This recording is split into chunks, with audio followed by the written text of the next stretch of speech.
질의에 들어가기 전에 우리 평소 자상하신 김한표 의원님의 열정에 존경을 표한다는 말씀을 한번 올리고 질의를 시작하겠습니다. 아까 제 옷에 묻은 그 티도 닦아주셨는데. 금융위원장님 그리고 홍정위원장님, 우리 저 국무조정실장님까지 해당 사항이 있을 것 같은데 주무 답변자는 아마 금융위원장님께서 해주시면 좋겠네요. 11월 2일 날 개최한 관계부처 합동으로 혁신창업 생태계 지원 방안 회의 겸 발표가 있었죠. 네, 있었습니다. 관련해서 제가 이런 노직이 좀 필요하지 않냐. 그래야지 우리 의원님들이나 유관부처에서도 적극적인 좀 동의가 있지 않을까 싶고요. 저는 반드시 이번 예산안에 반영을 해야 된다는 취지에서 질의를 하겠습니다. 새로운 먹거리와 일자리를 마련하기 위해서 전 세계 자본주의 시장 경제를 표방하는 나라들이 모두들 똑같은 고민을 하고 있는 시대에 살고 있는 것 같습니다. 더욱이 산업화나 세계화나 정보화를 거치고 온 우리나라 정도 수준이 되는 이런 나라들은 신생국이든 후발국이든 또 선발국이든 다 똑같은 고민, 새로운 먹거리, 새로운 일자리, 이것에 이제 정부의 모든 정책이 집중돼 있고 고민이 돼 있다고 생각하고요. 이전 정부였던 이명박 정부의 그 녹색 성장 정책이나 박근혜 정부에서 했던 창의 경제 정책도 저는 뭐 이런 고민의 연장 속에 있었다, 뭐 그렇게 해석을 하고 싶습니다. 우리 저 문재인 정부도 똑같은 고민의 그 시기에 이제 정권이 시작됐는데, 그동안 문재인 정부가 표방했던 이 경제성장 키워드가 뭐 혹자는 이렇게 했다 저렇게 했다 갈짓자다고 하는데, 제가 보기에는 똑같은 이야기를 하고 있는 것 같습니다. 일자리 성장, 소득 주도 성장, 공정경제, 그리고 혁신 성장, 이런 이제 키워드로 대표가 되고 있는데, 이 네 가지 키워드 중에 가장 그 핵심적인 게 혁신 성장이지 않을까 싶습니다. 혁신 성장이 이끌면서 나머지 이 키워드들을 이제 같이 좀 지렛대 역할을 할 수 있는 것이지 않을까, 이렇게 생각하고요. 그렇게 하기 위해서는 재정 지원과 확실한 지원 이 예산 그 프로그램들이 잘 확보되고 집행이 잘 돼야 될 거라고 보는데요.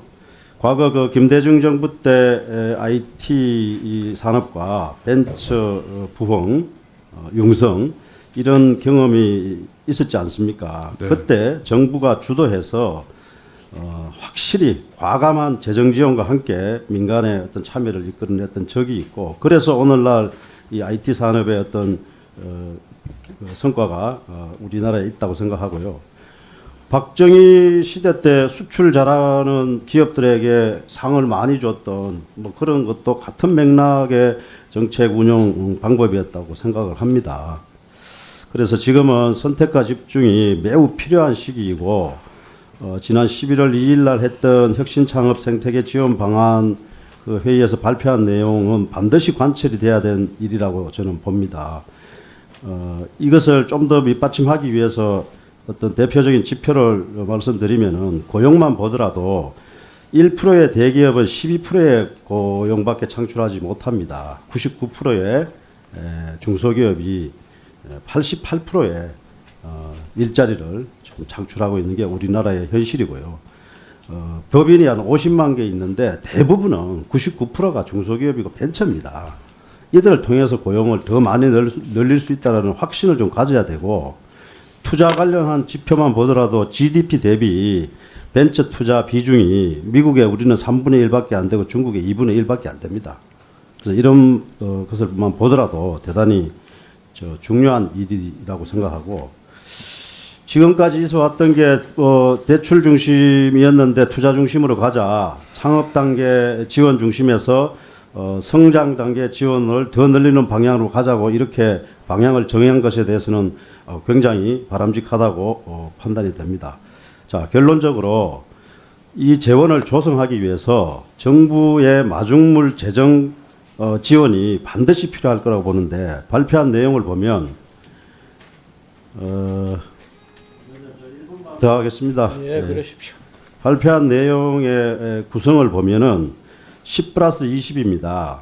10조는 지원하는 재원을 조성하고 20조는 보존기관 등을 통해서 조성을 해서 30조 정도의 어떤 프로젝트를 진행하겠다 이렇게 되어 있는데 그 중에 이 10조 조성 방안에서 정부 재정이 얼마나 투입될지에 대해서 명료하게 우리 금융위원장님께서 어떤 상을 그리시고 이것을 이번 예산국회에서 반드시 관철을 시켜내시기 바라고요. 또 관계부처인 그 공정거래위원회나 국무조정실에서도 총리께서도 심각한 관심을 갖고 이거 꼭 관철을 시키십시오. 예. 답변 좀. 네, 의원님 아주 꼭 필요한 지적을 해주셨다고 생각됩니다. 말씀하신 것처럼 우리가 경제 발전의 주된 전략으로 혁신 성장을 표방하고 있고 또 그 혁신 성장의 핵심적인 부분이 혁신기업, 벤처기업을 어떻게 지원할 것이냐 하는 것입니다. 이들 분야는 성장을 이끌어갈 주된 역할도 하겠지만 또 역시 고용이 창출될 수 있는 가장 유망한 분야이기도 합니다. 그리고 아무래도 리스크가 큰 리스크가 큰 초기 기업들이기 때문에 대출보다는 리스크를 좀 감수할 수 있는 투자가 좀 더 많이 이루어질 필요가 있습니다. 그런 면에서라도 리스크를 감수할 수 있는 민간 자금보다 리스크를 감수하기에 용이한 재정 자금이 더 적극적으로 투여될 필요가 있다고 아주 저희도 절대적으로 공감합니다. 그래서 이 11월 2일에 발표된 혁신 창업 생태계 지원 방안이 제대로 이행되기 위해서라도 재정이 좀 더 과감한 역할을 이 단계에서 해줘야 된다고 저희도 믿고 있습니다. 예산 심의 과정에서 의원님들께서 좀 지원해 주시면 정말 도움이 크게 될 것 같습니다. 예, 저희는 이 굉장히 중요한 정책이라고 생각하고요. 이 정책이 발표하는데 그치지 않고 실질적으로 현장에서 작동이 되도록 또 정기적으로 점검을 해서 이행되도록 그렇게 하겠습니다. 예, 예산도 이번에 소위하시면서 의원님 좀 많이 좀 지원을 해주시기 부탁드립니다. 예. 예, 오늘 뭐 이미 앞에서 두 분이 다 말씀하셨지만 혁신 성장을 위해서는 모험 자본을 공급하는 재정과 금융시장의 역할이 굉장히 중요하다고 생각하고요.